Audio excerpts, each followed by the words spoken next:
Hello everyone, welcome back to my channel. This is Paramita and I heartily welcome you to my channel once again.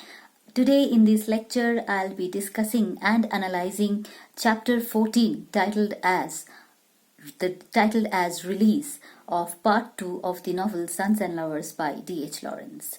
To be very honest with you, I didn't get enough time to prepare for this video, so I have just taken down the points. I have noted down the important points that I need to discuss in this very lecture. So without any further ado, let's get into the lecture. This chapter 14 of the novel Sons and Lovers, this is the second last chapter of the novel and it is titled as Release. Now, first I would just, let you know the events that take place in this chapter and then I'll try to analyze it critically. So as the chapter begins, we find that Baxter Dawes is in the hospital.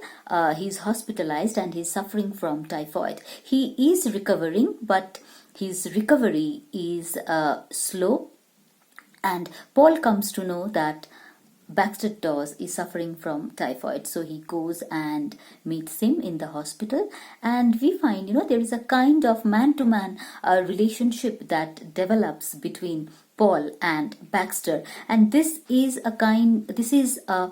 has a positive implication, or we can say there is something positive about this friendship that all of a sudden develops between Baxter and Paul. Paul also informs Clara about Baxter, that he is sick and is in the hospital, and Clara also goes to pay a visit to Baxter. And here we find that from this chapter onwards we will find, or maybe in this chapter we will find that Clara declares that Baxter had loved her much better than Paul, and this chapter will also show the gradual deterioration in the relationship that between Paul and Clara. So the affair, we find that gradually it becomes kind of more helpless and futile, because Clara is someone who is looking for a man who would be prepared to commit to her, and we know that Paul Morel is not that man at all. In fact, he can never be that man who would so readily commit himself to a relationship of companionship. So the emotional climax of the novel is formed, or let's say the most important aspect of this chapter is the prolonged dying of Mrs. Morel, and it marks forms the emotional climax of the novel.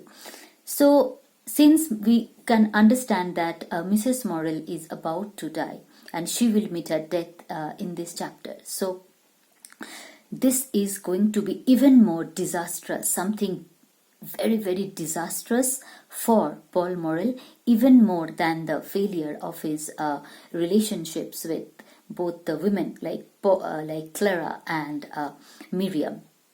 And then we find that since Mrs. Morel is suffering from cancer, we find that Paul is not able to see the torment that Mrs. Morel goes through, and therefore in order to release her from the pain or from the suffering, what he does, he conspires with his sister Annie, and they overdose her with morphia. He overdoses his mother with morphia, and by doing this he unknowingly he commits an act of euthanasia, which is mercy killing. So as far in this regard, it is essential to note the significance of the title of this chapter, Release. So the obvious sense or the obvious implication of the title is that when Mrs. Morel is given an overdose of morphia by Paul, so it implies that she is released from her suffering. And now if we look at the other implication of the title, it also means that Paul is, or maybe, Paul is kind of released from the crippling burden, or let's say from the crippling emotional burden of his love for his mother, as well as of his mother's love for him. So here, when we look at the title Release, it tells us that for Lawrence, it was actually a difficult narrative problem, because he depicted a scene where a character is given an overdose of morphia. So he had faced a difficulty as far as the narrative structure is concerned. Now, what kind of problem did he face? The problem here is that Lawrence, had to show that the act that was committed, this act of euthanasia that was committed by Paul, it was done deliberately, it was done consciously, and at the same time make the readers feel that there is a part of Paul, now which wants to be rid of his mother, but at the same time without suggesting any criminal intention on his part. So it became it was really difficult for Lawrence, to depict such a picture, because on one hand he had to make Paul overdose his mother with morphia, and at the same time he had to keep his compassion, he had to keep his feelings of tenderness, compassion and love undamaged, completely undamaged, without even damaging it to a little extent. He had to keep it intact. So the scene actually presents that since Paul is no longer able to see or bear the torment or bear the suffering that his mother was undergoing, he finally decided to put an end to his mother's life. So he does that. And by doing that, like I already mentioned, he commits an act of euthanasia. And apart from that, we find that Lawrence brilliantly depicts the scene by keeping Paul's compassion, his feelings of love for his mother intact, and at the same time making us realize that somewhere he wants to be rid of this crippling emotional burden, because at this stage when Mrs. Morel is undergoing this suffering and Paul is also witnessing that, somewhere both of them have understood that it is this emotional burden that is preventing Paul from forming any profound stable relationship with any woman in his life. And since the condition of health, the condition of Mrs. Morel's health is gradually deteriorating, we find the mother and the son, trying to keep they try to keep up appearances. And why do they do that? That as if everything is all right, everything is fine with them. Why do they do that? They do that because they find it necessary, both Mrs. Morel and Paul, they find it necessary as a defense against complete emotional collapse, so that both of them do not collapse emotionally, they do not undergo a complete emotional breakdown, so they keep up these appearances with each other. Then we find that although Mrs. Morel is on her deathbed, but despite her conventional, let's say, religious conformity, still on her deathbed, we find that she's completely unforgiving to her husband. She doesn't want to, forgive her husband for all the actions that he had committed and for all the wrongs that he had done towards her. Then we find that when Mrs. Morel dies and her body is seen lying on the bed, that scene actually exudes, genuine pathos, and the description of her body shows genuine pathos. And this scene of tragic pathos is brought to its end, is brought to its climax with a ritual, which is a kind of public, you can say both a public and or which, let's say, which is a kind of a ritual gesture, and this gesture is shown by none other than Paul Morel, because we find Paul, stroking when her body is lying on the bed. We find Paul stroking her hair and looking at her and saying, "Mother, mother." And this is a ritual, of course, which is performed by Paul, but this is indeed a private ritual that is performed by Paul and not a public one. In fact, the public ritual is the one that refers to the funeral, but we find that the funeral, the way it is performed, the funeral ceremony, that is done in a very less interested way. In fact, the treatment of the funeral appears to be devoid of care, or devoid of much interest. And the reason could be that Lawrence always felt that a sincere and serious emotion, it is something which essentially belongs to the private and personal life.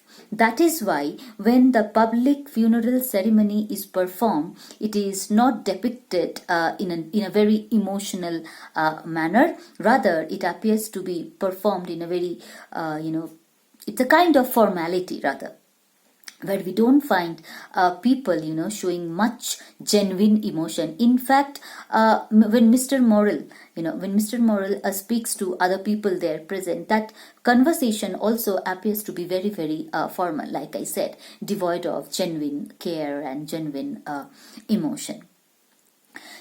In this chapter, we also find that as Paul's relationship gradually deteriorates with Clara, now we find him contriving a reunion between Baxter Dawes and Clara.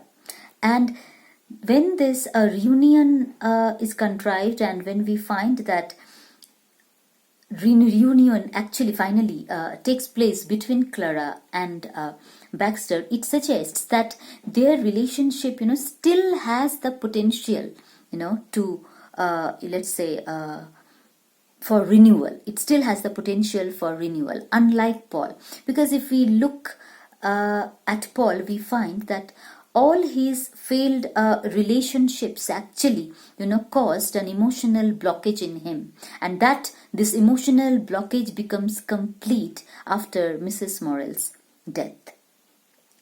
So, Mrs. Morel had been a huge support for Paul, and now when she is no longer there, we find that Paul is left all alone. There is none to support him, and we can't even expect that Clara is going to fill the gap, okay, because she can never do that, and she can never even support him like his mother. Therefore, we find that the relationship between Paul and Clara comes to an end with the reunion between Baxter and Clara. And again, if we try to look at Paul's character from Clara's perspective, we comprehend that as far as Clara is concerned, she thinks now that Baxter is, more capable of the kind of commitment that she has been always looking for, but she failed to find that commitment in Paul, which finally makes her, return to Baxter Dawes. So, this chapter actually focuses on all these aspects, like I mentioned, the most important being Mrs. Morel's death, because the final chapter of the novel would tell us, the emotional impact that Mrs. Morel's death would have on Paul Morel. What kind of life would he embrace now when his mother, his emotional support, his backbone, because we have always found Paul, depending too much on his mother, and now both the women, both Clara and Miriam, are not even there in his life. So now he has reached a state where he is all alone and there is nobody to support him. And So with this, we come to the end of this chapter, release. So although the title says that release, like I said, the obvious implication being Mrs. Morel's release from the suffering that she was undergoing because of cancer, and the other significant implication being Paul's release from from the crippling emotional burden, of his love for his mother as well as of his mother's love for him. But it is in the final chapter, in the concluding chapter, that we would come to know whether Paul Morel is really able to, release himself, whether he really gets released from this emotional burden or not, and how he embraces his life, whether he is able to embrace his life, positively or negatively.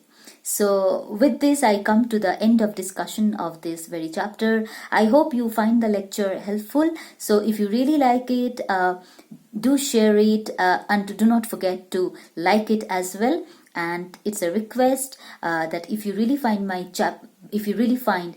my channel helpful, and if it really helps you in understanding the literary text, so please don't forget to subscribe to my channel. Until then, bye bye.